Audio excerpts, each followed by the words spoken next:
各位奔驰车主们，又到了看片时间了。今天依旧是美恐系列逃跑。小美患有先天性下肢残疾，不仅如此，就连皮肤都会经常起红疹，而且患有十分严重的哮喘，因此她每天都要服用大量药物。支撑她活下去的希望就是母亲无微不至的照顾和那有朝一日的校园生活。为此，她白天学习文化课，晚上实操手工机械。可就在这一天，趁母亲玛丽接电话的间隙，小美偷偷来到购物袋前，私藏了几枚巧克力。就在这个时候，小美发现购物袋里的药跟自己平常吃的好像不是同一种，并且上面贴着玛丽的标签。眼瞅着母亲要回来了，小美赶忙把东西复位。到了晚上，玛丽端着药过来了，并说这是医生开的新处方。但看着手中的药丸，小美疑问：药瓶上明明是你的名字。玛丽却表示钱是她付的，药也是她买的，药瓶上是她的名字，十分正常。小美转念一想，好像是这么个道理，于是便给药吃下去了。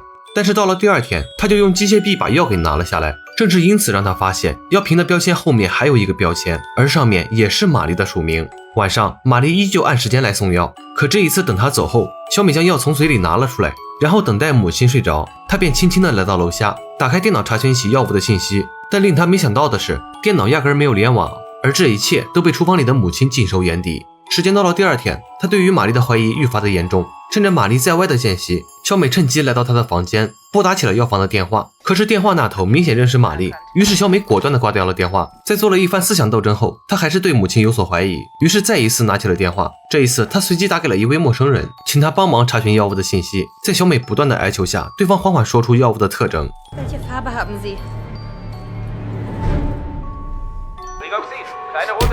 虽然不愿意相信母亲会残害自己，但看着眼前的药丸，小美还是陷入了沉思。不过很快，小美就有了办法。趁晚上吃饭时，小美提出好久没有看电影了，于是在第二天出发之前，小美带上这些天玛丽给的药。在观影期间，小美假借上厕所为借口，趁机来到不远处的药店，接着询问起这些药物的功效。由于这个药是她妈来买的，根据保密协议，医生并不方便透露。就在小美一筹莫展之时，无意间瞥见了密室逃脱的合照，于是她心生一计，表示这是和她妈妈做的一个寻宝游戏，只有解开药物的线索，她才能获胜。医生思索片刻后，还是以职业操守为重，拒绝了她。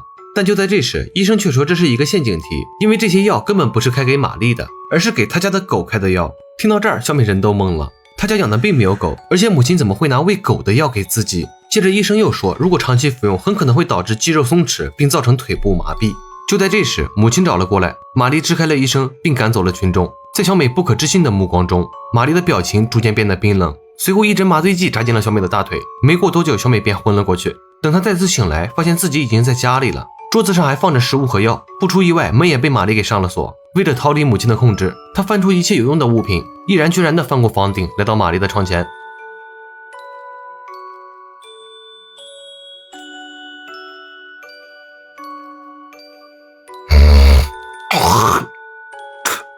吐口浓痰。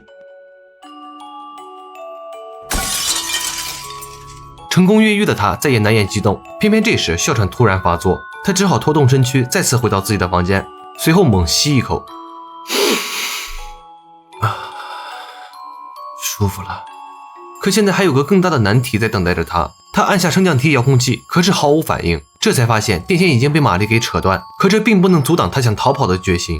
再看着滚落下去的轮椅，只是在犹豫2秒钟后，他便一跃而下。因为最近没有服用玛丽给的药，这让他第一次下肢有了知觉，兴奋瞬间压制住了疼痛。小美坐上轮椅，开始了她的逃亡。但不远处的汽车吸引住了她的注意，本以为是玛丽，她便连连后退，可那根本不是。陌生的车子让她看到了希望，但轮子却被卡在了泥潭，于是她用力过猛，正好出现在了车的面前。好在这是一位老司机。就在男人准备带小美离开，刚好与玛丽的车子撞了个照面。他以医生给小美换了药方，导致小美精神错乱为借口，想要带她回家。男人察觉到了不对，还是拦住了玛丽。随后玛丽开始上演苦肉戏那一出，但有着缺陷的女孩能够独自求救，这件事儿已经很不寻常了，更何况她声称是自己的母亲害了自己。因此男人再三思索，再一次拒绝了玛丽想要带她回家的请求。可这时玛丽请求一同前往医院，根据人道主义，男人毫不犹豫答应了她。就在准备出发时，这时意外发生了，一支针管果断扎进了男人的脖梗里。等小美再次醒来，竟发现自己身处一个陌生的地方，这里是她生活10多年来未曾来过的地下室，满黑板的化学研究以及锅里粘稠的液体。看着周围的一切，她心里产生了强烈的不安。这时不远处的文件吸引了她的注意，原来她早已被心仪的大学给录取，可母亲出于自私，一直把小美囚禁在自己的身边。得知真相的小美瞬间崩溃了，但令她没想到的是，更崩溃的还在后面。一张照片上贴着自己名字的标签，而小时候的小美下肢并没有缺陷，之所以下肢肌肉麻痹，全归功于10多年来母亲给的药物。不仅如此，就连自己的死亡证明书都在里面，而死亡的年龄竟是2小时11分钟。小美还想知道些什么，再次往下翻去，一张新闻报纸出现在眼前，报纸上记录了医院新生儿绑架事件，绑架犯到现在仍未捉拿归案。原来当年玛丽的孩子出生2小时后便离开了这个美丽的世界，她也因此患上了一种精神疾病。看着婴儿视力健康的孩子，一种可怕且变态的想法涌上了她的心头。这么多年，母亲不但隐瞒了小美的身世，为了不让孩子再次离开自己，她不仅隐藏了小美的录取通知，更是利用药物强行把小美留在了自己的身边。眼看事情已经败露，玛丽又不断声称这么做都是为了你好，都是为了保护你，随即表示把这些药全部丢了，就当一切都没有发生过。再看着母亲伸出的手，这一次她果断拒绝了她，眼看着事情已经到了无法挽回的地步，于是她果断拿出仪器，把油漆稀释剂倒进那锅粘稠的液体里，势必要给小美再来一次记忆格式化行动。眼看玛丽已经准备就绪，小美果断把自己关进房间里。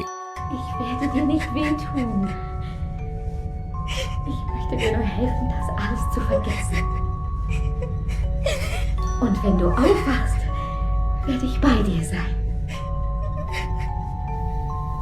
Und du wirst mein Baby sein. Auf ewig.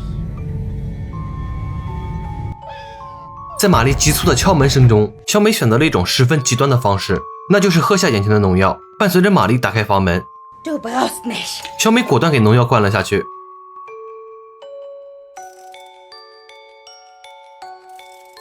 在医生专业的操作下，小美很快就醒了过来，可是她的身体逐渐失去了知觉。她用尽浑身力气吸引住了护士的注意，随后疯狂用眼神暗示自己要写字儿。对于青春期自杀未遂的女孩，护士果断给她提供了一支油画笔。就在她准备写点什么的时候，医院的蓝色警报响了起来，护士立马离开了这里。伴随着小美的心跳越来越快，很快就瞬间归零。